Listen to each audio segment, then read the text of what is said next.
അപ്പൊ സർക്കാരിന്റെ 4ാം വാർഷികം വിപുലമായിട്ട് തന്നെ ആഘോഷിക്കാൻ വേണ്ടി തീരുമാനിച്ചു. ഈ സർക്കാരിന്റെ 4ാം വാർഷികം ഏപ്രിൽ 21 മുതൽ മെയ് 30 വരെ വിപുലമായ പരിപാടികളോടെ ആഘോഷിക്കുന്നതാണ്. എന്നിട്ട് എന്തൊക്കെ പരിപാടികള്, എവിടം വരെ എത്തി ഒരുക്കങ്ങളൊക്കെ?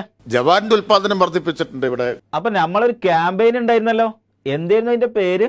ലഹരി വിരുദ്ധ ക്യാമ്പയിൻ.